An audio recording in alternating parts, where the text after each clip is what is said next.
Hello friends, welcome to my channel standard entertainment. Friends, ನೀವು ಇನ್ನೂ ನಮ್ಮ ಚಾನಲ್ಗೆ ಸಬ್ಸ್ಕ್ರೈಬ್ ಆಗಿಲ್ಲ ಅಂತ ನೀವೇ ಸಬ್ಸ್ಕ್ರೈಬ್ ಆಗಿ ಪಕ್ಕದ ಬೆಲ್ ಐಕಾನ್ನ ಕ್ಲಿಕ್ ಮಾಡಿ. ಅಮೃತಧಾರೆ ಧಾರಾವಾಹಿಯ ಭಾನುವಾರದ ಸಂಚಿಕೆಯಲ್ಲಿ ಮೊದಲಿಗೆ ಭೂಮಿಕಾ ಅವರ ಅಪ್ಪ ಯಾಕೆ ಹೀಗೆ ಮಾಡೋಕ್ಕೆ ಹೋದ್ರಿ, ನೀವು ಈ ರೀತಿ ಮಾಡಬಾರ್ದಾಗಿತ್ತು, ಗೌತಮ್ ಅವ್ರಿಗೆ ಚೆಕ್ ಕೊಡೋಕ್ಕೂ ಮುಂಚೆ ನನ್ನ ಹತ್ರ ಒಂದು ಮಾತು ಕೇಳಬೇಕು ಅಂತ ನಿಮಗೆ ಅನಿಸಿಲ್ವಾ? ಈಗ ನಾನು ನಿಮ್ಮ ಹತ್ರ ಹೇಳಿ ಚೆಕ್ ಕೊಡಿಸ್ತೆ ಅಂತ ಅವ್ರು ಅಂದ್ಕೊಂಡ್ರೆ ಏನು ಮಾಡೋದು ಅಂತ ಹೇಳ್ತಾರೆ. ಆಗ ಸದಾಶಿವರು, ಅಲ್ಲ ಕಂದ, ಅಷ್ಟಕ್ಕೂ ಅತ್ತೆ ಮಾವ ಆಗಿ ನಾವೇನು ಮಾಡಬೇಕೋ ಅದನ್ನು ಮಾಡಿದ್ದೀವಿ, ಇದರಲ್ಲಿ ಬೇಜಾರು ಮಾಡ್ಕೊಳ್ಳೋಕ್ಕೆ ಏನಿದೆ ಅಂತ ಕೇಳ್ತಾರೆ. ಆಗ ಭೂಮಿಕಾ, ಅದು ಆಗಲ್ಲಪ್ಪ, ಗೌತಮ್ ಅವರು ಸೂಟು ಬೂಟು ಹಾಕ್ಕೊಂಡು ದೊಡ್ಡ ಬಂಗ್ಲೆಲಿದ್ದರೆ ಮಾತ್ರ ನಿಮ್ಮ ಅಳಿಯಂದ್ರ ಅವರು ಕಾರು ಓಡಿಸ್ಬಾರ್ದ, ಅಷ್ಟಕ್ಕೂ ಅವರು ಇಷ್ಟಪಟ್ಟು ನಿಷ್ಠೆಯಿಂದ ನ್ಯಾಯವಾಗಿ ದುಡಿತಿದ್ದಾರೆ, ಮತ್ತು ಅವರು ಕಾರು ಓಡಿಸೋದ್ರಿಂದ ಏನು ತೊಂದರೆ ಇದೆ, ಪ್ರಪಂಚಕ್ಕೆ ಎಲ್ಲ ಥರದ ವ್ಯಕ್ತಿಗಳು ಎಲ್ಲ ಥರದ ಕೆಲಸಗಾರರು ಕೂಡ ಬೇಕಲ್ವಾ ಅಂತ ಹೇಳ್ತಾರೆ.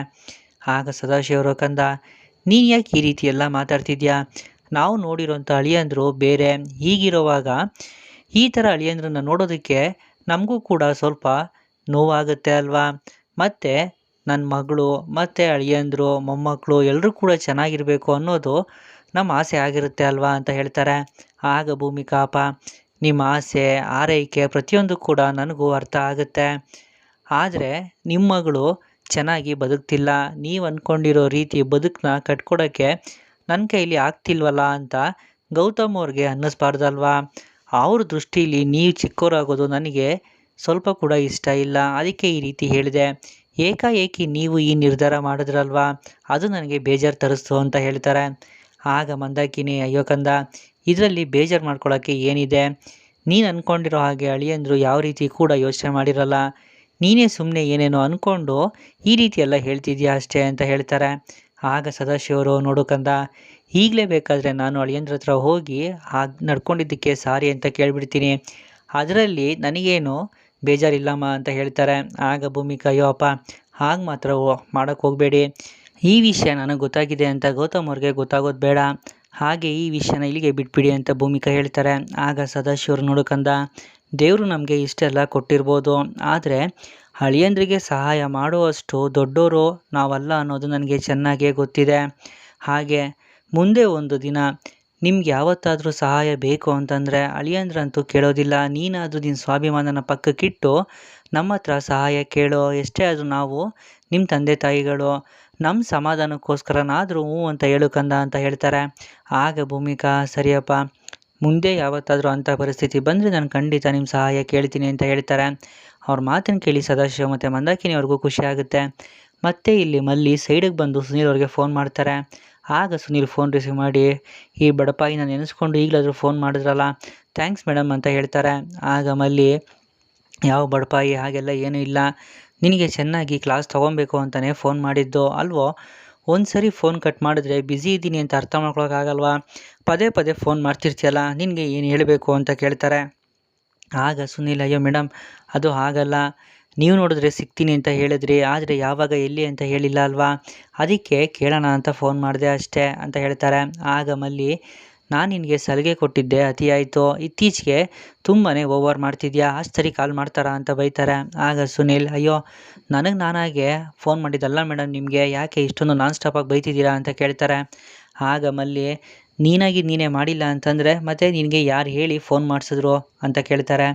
ಆಗ ಸುನೀಲ್, ಅಯ್ಯೋ ಹಾಗಲ್ಲ, ನೀವು ಸಿಗ್ತೀನಿ ಅಂತ ಹೇಳಿದ್ರಿ ಅಲ್ವಾ, ಅದಕ್ಕೆ ಒಂದು ಸರಿ ಫೋನ್ ಮಾಡಿದೆ, ನೀವು ಯಾವಾಗ ಆನ್ಸರ್ ಮಾಡಲಿಲ್ವೋ ಗೊತ್ತಿಲ್ಲದೆ ಪದೇ ಪದೇ ಫೋನ್ ಮಾಡಿದೆ, ದಯವಿಟ್ಟು ಕ್ಷಮಿಸ್ಬಿಡಿ ಅಂತ ಹೇಳ್ತಾರೆ. ಆಗ ಮಲ್ಲಿ, ನೀನು ತುಂಬ ಅತಿಯಾಗಿ ಆಡ್ತಿದ್ಯಾ, ನೀನು ಆಡ್ತಿರೋದು ನೋಡಿದ್ರೆ ಬರೀ ಬೈಯೋದಷ್ಟೇ ಅಲ್ಲ, ಸರಿಯಾಗಿ ಬಾರಿಸ್ಬೇಕು ಅಂತ ಅನ್ನಿಸ್ತಿದೆ ಅಂತ ಹೇಳ್ತಾರೆ. ಆಗ ಸುನೀಲ್, ಅಯ್ಯೋ ಮೇಡಮ್, ಇತ್ತೀಚೆಗೆ ನೀವು ನನ್ನ ಏನು ಹೀಗೆಲ್ಲ ಬೈತಿದ್ದೀರಾ, ಬಾರಿಸ್ತೀನಿ ಅಂತೆಲ್ಲ ಹೇಳ್ತಿದ್ದೀರಲ್ಲ ಅಂತ ಹೇಳ್ತಾರೆ. ನೀನು ಮಾಡೋ ಕೆಲಸಕ್ಕೆ ಇನ್ನೇನು ಮಾಡಬೇಕು ಅಂತ ಮಲ್ಲಿ ಹೇಳ್ತಾರೆ. ಅದಾದಮೇಲೆ ಸುನೀಲ್, ಅಲ್ಲ ಇಷ್ಟೋ ತನಕ ಬೈದಿದ್ದೀರಲ್ವಾ, ಸ್ವಲ್ಪ ಸಮಾಧಾನ ಮಾಡ್ಬೋದಲ್ವಾ, ಮಾತಾಡಿಸ್ಬೋದಲ್ವಾ ಅಂತ ಹೇಳ್ತಾರೆ. ಸರಿ, ಊಟ ಆಯ್ತಾ ನಿಂದು ಅಂತ ಮಲ್ಲಿ ಕೇಳ್ತಾರೆ. ಏನೋ ಮನಸ್ಸಿಲ್ಲದೆ ಇದ್ದರೂ ಸ್ವಲ್ಪ ತಿಂದೆ ಅಷ್ಟೇ, ತಿಂದೆ ಹಾಗೆ ಇರೋಕ್ಕಾಗಲ್ಲ ಅಲ್ವಾ ಅಂತ ಹೇಳ್ತಾರೆ. ಆಗ ಮಲ್ಲಿ, ಇದೆಲ್ಲ ನಿನಗೆ ಚೆನ್ನಾಗಿ ಗೊತ್ತಾಗುತ್ತೆ, ಆದರೆ ಪದೇ ಪದೇ ಫೋನ್ ಮಾಡಬಾರ್ದು ಅನ್ನೋದು ಮಾತು ನಿನಗೆ ಗೊತ್ತಾಗಲ್ಲ ಅಲ್ವಾ, ಮತ್ತು ಇನ್ನೊಂದು ವಿಷಯ, ಮಾತಾಡ್ಸಿದ್ದಾಯಿತು ತಾನೇ, ಮೊದಲು ಫೋನ್ ಕಟ್ ಮಾಡು, ಅದ್ರ ಜೊತೆಗೆ ಈ ಲವ್ ಫೀಲಿಂಗ್ ಸ್ಟೇಟಸ್ಗಳನ್ನ ಹಾಕೋದು ಮತ್ತು ಒಂದೇ ಕಣ್ಣಲ್ಲಿ ಅಳೋ ಅಂಥ ಡಿ ಪಿಗಳನ್ನೆಲ್ಲ ಹಾಕಿದ್ಯಾ ಗೊತ್ತಾ, ಅದನ್ನೆಲ್ಲ ಚೇಂಜ್ ಮಾಡಿ ನಾರ್ಮಲಾಗಿರೋದು ಕಲ್ತ್ಕೋ, ನಾನು ಇಷ್ಟೆಲ್ಲ ಹೇಳಿದೆ ಅಂತ ಹೇಳಿ ಬಾರಲ್ಲೆಲ್ಲ ಹೋಗಿ ಕೂತ್ಕೋಬೇಡ, ನಾನಿವಾಗ ಆ್ಯಕ್ಚುಲಿ ತುಂಬಾ ಬ್ಯುಸಿ ಇದ್ದೀನಿ, ಬಾಯ್ ಅಂತ ಹೇಳಿ ಕಾಲ್ ಕಟ್ ಮಾಡ್ತಾರೆ.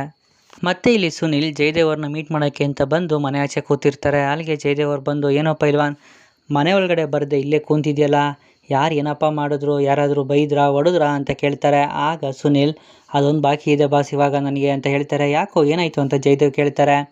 ಮೇಡಮ್ ಅವ್ರ ಹತ್ರ ಸರಿಯಾಗಿ ಉಗಿಸ್ಕೊಂಡೆ, ಫೋನ್ ಮೇಲೆ ಫೋನ್ ಮಾಡ್ತಿದ್ರೆ ನಿನಗೆ ಬುದ್ಧಿ ಬರೋದಿಲ್ವಾ ಅಂತ ಹೇಳಿ ಸರಿಯಾಗಿ ಉಗಿದ್ರು. ಅದಕ್ಕೂ ಸಾಲದು ಅಂತ ಒಂದು ಹೆಜ್ಜೆ ಮೇಲೋಗಿ ಮುಂದಿನ ಸರಿ ಏನಾದರೂ ಹಿಂಗೆ ಮಾಡಿದ್ರೆ ಸಿಕ್ಕಿದಾಗ ಬಾರಿಸ್ತೀನಿ ಅಂತ ಹೇಳಿದ್ರು ಗೊತ್ತಾ ಬಾಸ್ ಅಂತ ಹೇಳ್ತಾರೆ. ಆಗ ಜಯದೇವ್ ಅವರು, ಬಾರಿಸ್ತೀನಿ ಅಂತ ಅಂದಿದ್ದಾಳೆ ಅಂತಂದರೆ ಖಂಡಿತ ಇವನಿಗೆ ಬೀಳ್ತಿದ್ದಾಳೆ ಅಂತಲೇ ಅರ್ಥ. ಅಷ್ಟಕ್ಕೂ ನಾನು ತಾಳಿ ಕಟ್ಟಿರೋ ಹುಡುಗಿ ಇಷ್ಟು ಬೇಗ ಇವನಿಗೆ ಬಿದ್ದುಬಿಟ್ರೆ ನನಗೆ ವ್ಯಾಲ್ಯೂ ಎಲ್ಲಿರುತ್ತೆ, ಬೀಳಲಿ ಆದರೆ ಇನ್ನೂ ಸ್ವಲ್ಪ ನಿಧಾನಕ್ಕೆ ಬೀಳಲಿ ಅಂತ ಯೋಚನೆ ಮಾಡ್ತಾ ನಗ್ತಿರ್ತಾರೆ.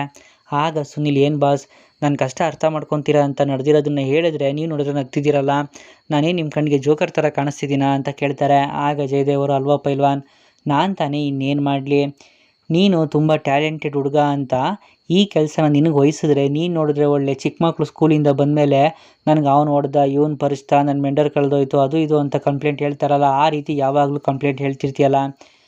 ನೋಡು, ಕಷ್ಟ ಅನ್ನೋದನ್ನು ಅವಾಗ ಹೇಳ್ಕೊಬೇಕು, ಪ್ರತಿದಿನ ಹೇಳ್ಕೊಬಾರ್ದು. ನಿನ್ನ ಕೈಲಿ ಈ ಕೆಲಸ ಆಗಲ್ಲ ಅಂತ ನನಗೆ ಅರ್ಥ ಆಗೋಯ್ತು. ಅದಕ್ಕೆ ನಾನು ಆಲ್ರೆಡಿ ಒಬ್ಬ ಹುಡುಗನ್ನ ಇಂಟರ್ವ್ಯೂ ಮಾಡಿ ನಿನ್ನ ಜಾಗಕ್ಕೆ ರೀಪ್ಲೇಸ್ ಮಾಡಬೇಕು ಅಂತ ಅಂದ್ಕೊಂಡಿದ್ದೀನಿ, ನೀನು ಆರಾಮಾಗಿ ಮನೆಗೆ ಹೋಗೋ ಅಂತ ಹೇಳ್ತಾರೆ. ಆಗ ಸುನೀಲ್, ಅಯ್ಯೋ ಬಾಸ್ ನಾನು ಹೊಟ್ಟೆ ಮೇಲೆ ಹೊಡಿಬೇಡಿ ಬಾಸ್ ನೀವು ಅಂತ ಹೇಳ್ತಾರೆ. ಆಗ ಜಯದೇವ್, ಮತ್ತೆ ಇನ್ನೇನೋ ಮಾಡಲಿ ನೀನು ಅಂದ್ಕೊಂಡಿರೋ ಥರ ಕೆಲಸ ಮಾಡ್ತಿಲ್ಲ, ಯಾವಾಗ ನೋಡಿದ್ರು ಬರೀ ಕಂಪ್ಲೇಂಟೇ ಹೇಳ್ತಿರ್ತೀಯಲ್ಲ, ಈ ಥರ ಆದರೆ ನೀನು ಕೆಲಸ ಮಾಡೋದು ಯಾವಾಗ ಅಂತ ಕೇಳ್ತಾರೆ. ಆಗ ಸುನೀಲ್, ಬಾಸ್ ನೀವು ನನ್ನ ಗಾಡ್ ಫಾದರು, ವೆಲ್ವಿಷರು ಅಂತ ನನಗಾಗಿರೋ ಕಷ್ಟ ಎಲ್ಲ ನಿಮ್ಮ ಹತ್ರ ಹೇಳ್ಕೊಂಡೆ ಬಾಸ್, ಆದರೆ ಇನ್ನು ಮುಂದೆ ಹೀಗಿರೋದಿಲ್ಲ, ಪ್ರೊಫೆಷ್ನಲ್ ಆಗೇ ಇರ್ತೀನಿ, ನಿಮಗೆ ರಿಸಲ್ಟ್ ಕೊಡ್ತೀನಿ ಹೊರತು ಯಾವುದೇ ಕಾರಣಕ್ಕೂ ರೀಸನ್ ಹೇಳೋದಿಲ್ಲ. ಆದರೆ ಮೇಡಮ್ ಅವರು ಅವ್ರ ಹಳೆಯ ಗಂಡ ಆ ಪುಣ್ಯಾತ್ಮನಿಂದ ತುಂಬಾ ನೊಂದಿದ್ದಾರೆ ಬಾಸ್, ಅದಕ್ಕೆ ನನಗೆ ನೋ ಅಂತ ಹೇಳ್ತಿದ್ದಾರೆ ಅಂತ ಅನಿಸುತ್ತೆ.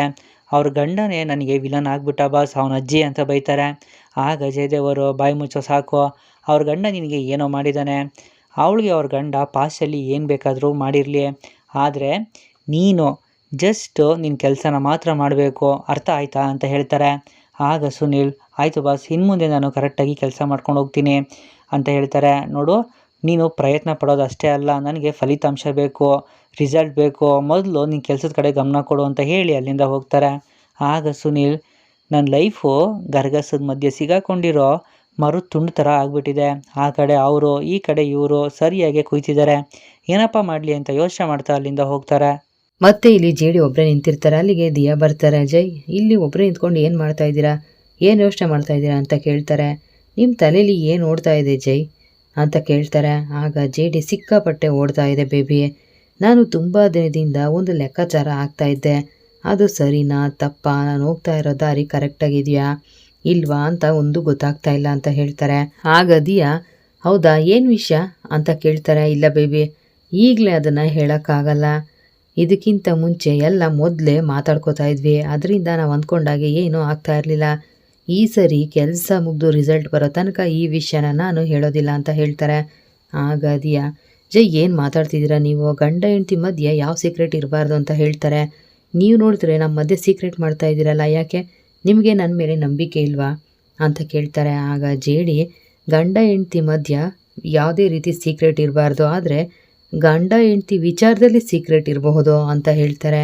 ಜೈ ಏನು ಹೇಳ್ತಾ ಇದ್ದೀರಾ, ಇತ್ತೀಚೆಗೆ ನೀವು ಏನು ಮಾಡ್ತೀರಾ ಅಂತಲೇ ಅರ್ಥ ಆಗ್ತಾ ಇಲ್ಲ, ಯಾವಾಗಲೂ ಒಬ್ಬರೇ ಇರ್ತೀರಾ, ಏನೋ ಯೋಚನೆ ಮಾಡ್ತಾ ಇರ್ತೀರಾ, ನಿಮ್ಮ ತಲೆಯಲ್ಲಿ ಏನು ಓಡ್ತಾ ಇರುತ್ತೆ ಅಂತ ಕೇಳ್ತಾರೆ. ಸಿಕ್ಕಾಪಟ್ಟೆ ಓಡ್ತಾ ಇರುತ್ತೆ ಬೇಬಿ, ನಾನು ಏನೇನೋ ಪ್ಲ್ಯಾನ್ ಮಾಡ್ತಾ ಇರ್ತೀನಿ, ಈ ಸರಿ ನಾನು ಒಂದೊಳ್ಳೆ ಪ್ಲ್ಯಾನ್ ಮಾಡಿದ್ದೀನಿ, ರಿಸಲ್ಟ್ ಬಂದಮೇಲೆ ನಿನಗೆ ಎಲ್ಲ ವಿಷಯ ಹೇಳ್ತೀನಿ, ನಾನು ಅಂದ್ಕೊಂಡಾಗ ಏನಾದರೂ ರಿಸಲ್ಟ್ ಬಂದಿಲ್ಲ ಅಂದರೆ ಗೇಮ್ನ ಪ್ಲೇಯರ್ಸ್ನ ಎಲ್ಲ ಚೇಂಜ್ ಮಾಡ್ತೀನಿ ಅಂತ ಹೇಳಿ ಅಲ್ಲಿಂದ ಹೋಗ್ತಾರೆ. ಆಗ ದಿಯಾ, ಇವ್ನು ಆಡ್ತಾ ಇರೋದು ನೋಡ್ತಾ ಇದ್ರೆ ದೊಡ್ಡದಾಗೇನೋ ಪ್ಲ್ಯಾನ್ ಮಾಡಿದ್ದಾನೆ ಅಂತ ಅನ್ನಿಸ್ತಾ ಇದೆ, ಅದೇನು ಅಂತ ತಿಳ್ಕೊಬೇಕಲ್ಲ ಅಂತ ಯೋಚನೆ ಮಾಡ್ತಿರ್ತಾರೆ. ಮತ್ತು ಮಂದಾಕಿನಿ ಸದಾಶಿವ ಅವ್ರು ಮಾತಾಡ್ತಾ ಇರ್ತಾರೆ. ಮಂದಾಕಿನಿಯವರು ಸುಮ್ಮನೆ ಕೂತ್ಕೊಂಡಿರ್ತಾರೆ. ಆಗ ಸದಾಶಿವ ಅವರು, ಮಂದಾಕಿನಿ ಏನಾಯಿತು, ಯಾಕೆ ಸುಮ್ಮನೆ ಕೂತಿದ್ಯಾ ಅಂತ ಕೇಳ್ತಾರೆ. ಏನಿಲ್ಲ ರೀ, ನಾವು ಅಳಿಯಂದ್ರಿಗೆ ಚೆಕ್ ಕೊಡೋಕೆ ಹೋದ್ವಲ್ಲ, ಅದು ತಪ್ಪು ಮಾಡಿದ್ವೇನೋ ನಾವು ಅಂತ ಅನ್ನಿಸ್ತಾ ಇದೆ ನನಗೆ ಅಂತ ಹೇಳ್ತಾರೆ. ಆಗ ಸದಾಶಿವ ಅವರು, ನನಗೂ ಹಾಗೆ ಅನ್ನಿಸ್ತಾ ಇದೆ ಅಂತ ಹೇಳ್ತಾರೆ. ಆದರೂ ರೀ, ಭೂಮಿ ಅಳಿಯಂದ್ರ ಪರವಾಗಿ ಮಾತಾಡಲು, ಅವಳಿಗೂ ಬೇಜಾರಾಯಿತು, ಅಳಿಯಂದ್ರಿಗೂ ಬೇಜಾರಾಯಿತು ಅಂತ ಹೇಳ್ತಾರೆ. ಇಷ್ಟು ದಿನ ನಾನು ಅವಳಿಗೆ ಬುದ್ಧಿ ಹೇಳ್ತಾ ಇದ್ದೆ, ಈಗ ಅವಳೇ ನನಗೆ ಬುದ್ಧಿ ಹೇಳೋ ಹಾಗಾಗಿದ್ದಾಳೆ, ಈ ವಿಷಯದ ಬಗ್ಗೆ ನಾವು ಮೊದಲೇ ಭೂಮಿ ಹತ್ರ ಮಾತಾಡಬೇಕಿತ್ತು. ಅಳಿಯಂದ್ರ ಬಗ್ಗೆ ನಮಗಿಂತ ಚೆನ್ನಾಗಿ ಅವಳಿಗೆ ಗೊತ್ತಿದೆ. ಅವಳ ಹತ್ರ ಮಾತಾಡಿದ್ದಿದ್ರೆ ಅವಳು ಏನಾದರೂ ಹೇಳ್ತಾ ಇದ್ಲು. ಆದರೂ ಅಳಿಯಂದ್ರು ನೋಡಿದ್ರೆ ಬೇರೆ ಥರ ಮಾತಾಡಿದ್ರು, ಇವಳು ಒಂಥರ ಮಾತಾಡಿದ್ಲು. ನಾವು ಮಾಡಿದ್ದು ಸರಿ ಅಂತ ಅನ್ನಿಸ್ತಾ ಇದೆ, ಅವ್ರು ಹೇಳಿದ್ದು ಸರಿ ಅಂತ ಅನ್ನಿಸ್ತಾ ಇದೆ. ಏನು ಮಾಡಬೇಕು ಅಂತಲೇ ಗೊತ್ತಾಗ್ತಾ ಇಲ್ಲ. ಭಾಗ್ಯ ಕೈದಿದ್ರೆ ಚೆನ್ನಾಗಿರ್ತಾ ಇತ್ತು, ಆದರೆ ಅವ್ರು ಬಂದಿಲ್ವಲ್ಲ ಅಂತ ಹೇಳ್ತಾರೆ. ಮತ್ತೆ ಮಂದಾಕಿನಿ, ಹೌದು ರೀ, ಮಕ್ಕಳನ್ನ ಈ ಪರಿಸ್ಥಿತಿಲಿ ನೋಡೋಕ್ಕಾಗ್ತಿಲ್ಲ, ಅವ್ರಿಗೆ ಏನಾದರೂ ಮಾಡಲೇಬೇಕು ಅಂತ ಮಂದಾಕಿನಿ ಹೇಳ್ತಾರೆ. ಆಗ ಸದಾಶಿವರ, ಹೌದು, ಅವ್ರಿಗೆ ಏನಾದರೂ ಸಹಾಯ ಮಾಡಬೇಕು, ಆದರೆ ಏನು ಮಾಡಬೇಕು ಅಂತ ಗೊತ್ತಾಗ್ತಾ ಇಲ್ಲ ಅಂತ ಹೇಳ್ತಾರೆ. ಇರಲಿ ಬಿಡ್ರಿ, ಸ್ವಲ್ಪ ದಿನ ಅವ್ರ ಪಾಡಿಗೆ ಅವ್ರನ್ನ ಇರೋದಕ್ಕೆ ಬಿಟ್ಬಿಡೋಣ, ಅವರೇ ಏನಾದರೂ ಮಾಡಬೇಕು ಅಂತ ಯೋಚನೆ ಮಾಡಿದಾಗ ನಾವು ಇದ್ರ ಬಗ್ಗೆ ಮಾತಾಡಿದ್ರಾಯ್ತು ಅಂತ ಹೇಳ್ತಾರೆ. ಹಾಗೆ ಮಾಡೋಣ ಅಂತ ಸದಾಶಿವ ಅವ್ರು ಹೇಳ್ತಾರೆ. ಮತ್ತೆ ಇಲ್ಲಿ ಭಾಗ್ಯ ಅವರು ಒಬ್ಬರೇ ಕೂತ್ಕೊಂಡಿರ್ತಾರೆ. ಆಗ ಆನಂದಲ್ಲಿ ಬರ್ತಾರೆ. ಏನಮ್ಮ, ಕಾಫಿ ಕೊಟ್ಟರು ಕುಡಿದೆ ಸುಮ್ಮನೆ ಕೂತಿದ್ದೀರಲ್ಲ, ಇತ್ತೀಚೆಗೆ ನೀವು ಯಾವಾಗಲೂ ಮಂಕಕ್ಕೆ ಕೂತಿರ್ತೀರಾ, ಅಂಥದ್ದು ಏನಾಯಿತು ಈಗ? ಮೊದಲೆಲ್ಲ ಗೆಳೆಯ ಮತ್ತು ಅತ್ತಿಗೆ ಒಂದಾಗಿಲ್ಲ ಅಂತ ಹೇಳ್ತಾ ಇದ್ರಿ, ಈಗ ಅವರಿಬ್ಬರು ಒಂದಾಗಿದ್ದಾರೆ, ಅವರಿಬ್ಬರು ಚೆನ್ನಾಗಿದ್ದಾರೆ, ಈಗಲೂ ಏನಮ್ಮ ಯೋಚನೆ ಮಾಡ್ತಾ ಇದ್ದೀರಾ ಅಂತ ಕೇಳ್ತಾರೆ. ಆಗ ಭಾಗ್ಯ ಅದು ಅಂತ ಏನು ಹೇಳಕ್ಕೆ ಹೋಗ್ತಾರೆ, ನಮ್ಮ ಗೆಳೆಯ ಈ ಪರಿಸ್ಥಿತಿಲಿ ಇರೋದನ್ನ ನಿಮ್ಮಿಂದ ನೋಡೋಕ್ಕಾಗ್ತಿಲ್ಲ, ಅದೇ ತಾನೇ ಅಂತ ಹೇಳ್ತಾರೆ. ಹೌದು ಅಂತ ಭಾಗ್ಯ ಹೇಳ್ತಾರೆ. ಆಗ ಆನಂದ್, ಅದಕ್ಕೆ ಯಾಕೆ ಇಷ್ಟೊಂದು ತಲೆ ಕೆಡಿಸ್ಕೊತಾ ಇದ್ದೀರಮ್ಮ, ನೀವು ಹೋಗಿ ಅದಕ್ಕೆ ಹತ್ರ ಈ ವಿಷಯನ ಮಾತಾಡಿ, ಅವರು ಗೆಳೆಯನಿಗೆ ಅರ್ಥ ಮಾಡಿಸ್ತಾರೆ, ನೀವೇನು ತಲೆ ಕೆಡಿಸ್ಕೊಬೇಡಿ, ಈ ಜಗತ್ತಲ್ಲಿ ಹೆಂಡತಿ ಮಾತು ಕೇಳದೆ ಇರೋ ಗಂಡ ಯಾರೂ ಇಲ್ಲ ಗೊತ್ತಾ ಅಂತ ಹೇಳ್ತಾರೆ. ಮತ್ತು ಭಾಗ್ಯವರು, ಅದು ಅಷ್ಟು ಸುಲಭ ಅಲ್ಲ, ಭೂಮಿನೂ ಅವನಿಗೆ ಸಪೋರ್ಟ್ ಮಾಡ್ತಾ ಇದ್ದಾಳೆ, ಹೀಗಿರುವಾಗ ನಾನೋಗಿ ಮಾತಾಡಿದ್ರೆ ಅದರಿಂದ ಏನು ಪ್ರಯೋಜನ ಆಗುತ್ತೆ ಅಂತ ಹೇಳ್ತಾರೆ. ಮತ್ತು ಅಜ್ಜಿ, ಭಾಗ್ಯ ನೀನೇನು ಹೇಳ್ತಾ ಇದೆಯಾ, ಸ್ವಲ್ಪ ಅರ್ಥ ಆಗೋ ಹಾಗೆ ಹೇಳ್ತೀಯಾ ಅಂತ ಕೇಳ್ತಾರೆ. ಏನಿಲ್ಲ ಅತ್ತೆ, ಮೊನ್ನೆ ಚಿಕ್ಕಣ್ಣ ಫೋನ್ ಮಾಡಿದ್ದ ಅಂತ ನಡೆದಿದ್ದೆಲ್ಲ ವಿಷಯನೂ ಹೇಳ್ತಾರೆ. ನೋಡು ಭಾಗ್ಯ, ನೀನು ಹೋಗಿ ಹೇಳಿದ್ರೆ ಅವ್ರು ನಿನ್ನ ಮಾತನ್ನು ಕೇಳ್ತಾರೆ, ನಿನ್ನ ಮಗನ ಜೀವನ ಚೆನ್ನಾಗಿರಬೇಕು ಅನ್ನೋ ಆಸೆ ಇದ್ದರೆ ನೀನು ಹೋಗಿ ಮಾತಾಡೋ ಅಂತ ಹೇಳ್ತಾರೆ. ಆಗ ಆನಂದ್, ಅಜ್ಜಿ ಈ ರೀತಿ ಹೇಳ್ತೀನಿ ಅಂತ ನೀವು ತಪ್ಪು ತಿಳ್ಕೊಬೇಡಿ, ಅವರಿಬ್ಬರು ತುಂಬ ಸ್ವಾಭಿಮಾನಿಗಳು, ಅವ್ರು ಅಷ್ಟು ಸುಲಭವಾಗಿ ಇದಕ್ಕೆಲ್ಲ ಒಪ್ಕೊಳ್ಳಲ್ಲ. ಅದು ಅಲ್ಲದೆ ಗೆಳೆಯನ ಬಗ್ಗೆ ನಿಮಗೆ ಗೊತ್ತಲ್ವಾ, ಅವನು ಯಾರ ಹತ್ರ ಸಹಾಯ ಕೇಳಲ್ಲ, ಬೇರೆಯವ್ರಿಗೆ ಸಹಾಯ ಮಾಡೋ ಗುಣ ಒಂದು, ನೀವು ಅವನನ್ನು ಹಾಗೆ ಬೆಳೆಸಿದ್ದೀರಾ ಅಂತ ಹೇಳ್ತಾರೆ. ಆಗ ಭಾಗ್ಯ, ಅದು ನಮಗೂ ಗೊತ್ತಿದೆ, ಆದರೆ ಅವನು ಈ ರೀತಿ ಕಷ್ಟಪಡ್ತಾ ಇದ್ದ ನನ್ನಿಂದ ನೋಡೋಕ್ಕಾಗ್ತಿಲ್ಲ, ಅವನು ಬೇರೆ ರೀತಿ ಬ್ಯುಸಿ ಆಗಬೇಕು, ಬಿಸ್ನೆಸ್ನ ಶುರು ಮಾಡಬೇಕು ಅಂತ ಹೇಳ್ತಾರೆ. ಅತ್ತೆ ಹೇಳಿದಾಗೆ ನಾನು ಹೋಗಿ ಅವ್ರ ಹತ್ರ ಮಾತಾಡ್ತೀನಿ, ಅದೇ ಸರಿ ಅಂತ ಅನ್ನಿಸ್ತಾ ಇದೆ ಅಂತ ಹೇಳ್ತಾರೆ. ಹೋಗಿ ಮಾತಾಡಿ ಅಂತ ಆನಂದ್ ಹೇಳ್ತಾರೆ. ಮತ್ತು ಮಲ್ಲಿ ಬುಕ್ಸ್ ಮುಂದೆ ಕುತ್ಕೊಂಡು ಸುನೀಲ್ ಜೊತೆ ಚಾಟ್ ಮಾಡ್ತಾ ಇರ್ತಾರೆ. ಅದನ್ನು ಭೂಮಿ ನೋಡ್ತಾರೆ. ಮತ್ತು ಅವರು ಬಂದು ಮಲ್ಲಿ ಮುಂದೆ ಕುತ್ಕೋತಾರೆ. ಮಲ್ಲಿ, ನೀನು ಆರಾಮಾಗಿದೆಯಲ್ಲ, ಏನು ಮಾಡ್ತಿದ್ಯಾ ಅಂತ ಕೇಳ್ತಾರೆ. ಏನಿಲ್ಲ ಅಕ್ಕವ್ರೆ, ನನ್ನ ಫ್ರೆಂಡ್ಗೆ ನೋಟ್ಸ್ನ ಕಳಿಸ್ತಾ ಇದ್ದೆ ಅಷ್ಟೇ ಅಂತ ಹೇಳ್ತಾರೆ. ನೀನು ಆರಾಮಾಗಿದೆಯಾ ತಾನೆ, ಏನು ಪ್ರಾಬ್ಲಮ್ ಇಲ್ಲ ತಾನೆ ಅಂತ ಭೂಮಿ ಕೇಳ್ತಾರೆ. ಏನಿಲ್ಲ ಅಕ್ಕವ್ರೆ, ನಾನು ಆರಾಮಾಗಿ ಇದ್ದೀನಿ ಅಂತ ಮಲ್ಲಿ ಹೇಳ್ತಾರೆ. ಆಗ ಭೂಮಿ, ಇತ್ತೀಚೆಗೆ ನಿನ್ನ ನೋಡ್ತಾ ಇದ್ರೆ ತುಂಬ ಡಿಸ್ಟರ್ಬ್ ಆಗಿದೆಯೋ ಅಂತ ಅನ್ನಿಸ್ತಾ ಇದೆ, ಏನೂ ಪ್ರಾಬ್ಲಮ್ ಇಲ್ಲ ಅಲ್ವಾ ಅಂತ ಕೇಳ್ತಾರೆ. ಆ ಥರ ಎಲ್ಲ ಏನಿಲ್ಲ ಅಕ್ಕವ್ರೆ, ನಾನು ಓದಿರೋದೆಲ್ಲ ನನ್ನ ತಲೆಯಲ್ಲೇ ಇರುತ್ತಲ್ವ, ಅದನ್ನು ರಿವೈಂಡ್ ಮಾಡ್ತಾ ಇರ್ತೀನಿ ಅಷ್ಟೇ, ಅದು ಬಿಟ್ಟು ಬೇರೆ ಏನೂ ಇಲ್ಲ ಅಂತ ಮಲ್ಲಿ ಹೇಳ್ತಾರೆ. ಆ ಥರ ಇದ್ದರೆ ಓಕೆ, ನಿನಗೆ ಎಕ್ಸಾಮ್ ಹತ್ರ ಬರ್ತಾ ಇದೆ ಅಂತ ಏನಾದರೂ ಭಯ ಆಗ್ತಿದೆಯಾ ಮಲ್ಲಿ ಅಂತ ಭೂಮಿಕಾ ಹೇಳ್ತಾರೆ. ಆಗ ಮಲ್ಲಿ, ಆ ಥರ ಎಲ್ಲ ಏನೂ ಇಲ್ಲ ಅಕ್ಕವ್ರೆ, ನಾನು ಎಕ್ಸಾಮ್ಗೆಲ್ಲ ಪ್ರಿಪೇರ್ ಆಗಿದ್ದೀನಿ, ನಮ್ಮ ಲೆವೆಲ್ಲೇ ಬೇರೆ, ಈ ಎಕ್ಸಾಮ್ನ ಎಡಗೈಲ್ಬಾರ್ದು ಬಿಸಾಕ್ತೀನಿ ಅಂತ ಹೇಳ್ತಾರೆ. ಆಗ ಭೂಮಿ, ಇಷ್ಟೆಲ್ಲ ಬಿಲ್ಡಪ್ ಬೇಕಾಗಿಲ್ಲ, ನಿನಗೆ ಯಾವುದೇ ರೀತಿ ಭಯ ಇಲ್ಲ ಅಂತ ಹೇಳ್ದಲ್ಲ, ಅಷ್ಟೇ ಸಾಕು, ಎಕ್ಸಾಮ್ಗೆ ಚೆನ್ನಾಗಿ ಓದ್ಕೊಂಬಲ್ಲಿ ಅಂತ ಹೇಳ್ತಾರೆ. ಸರಿ ಅಕ್ಕವ್ರೆ ಅಂತ ಮಲ್ಲಿ ಹೇಳ್ತಾರೆ. ಮತ್ತು ಇಲ್ಲಿ ಸುನೀಲ್, ಇವರೇನು ರಿಪ್ಲೈ ಮಾಡೇ ಇಲ್ವಲ್ಲ ಅಂತ ಹೇಳಿ ಫೋನ್ ಮಾಡ್ತಾರೆ. ಆಗ ಭೂಮಿ, ಯಾರದು ಅಂತ ಸನ್ನೆ ಮಾಡ್ತಾರೆ. ಆಗ ಮಲ್ಲಿ ಫೋನ್ನ ಕೈಗೆ ತಗೊಂಡು ಭೂಮಿನೇ ನೋಡ್ತಾ ಇರ್ತಾರೆ. ಇಲ್ಲಿಗೆ ಅಮೃತದ ಧಾರಾವಾಹಿ ಭಾನುವಾರ ಸಂಚಿಕೆ ಮುಕ್ತಾಯ ಆಗುತ್ತೆ. ಮುಂದಿನ ವಿಡಿಯೋಗೆ ದಯವಿಟ್ಟು ನಮ್ಮ ಚಾನಲ್ ಸಬ್ಸ್ಕ್ರೈಬ್ ಮಾಡಿ, ಲೈಕ್ ಮಾಡಿ, ಶೇರ್ ಮಾಡಿ. Thank you.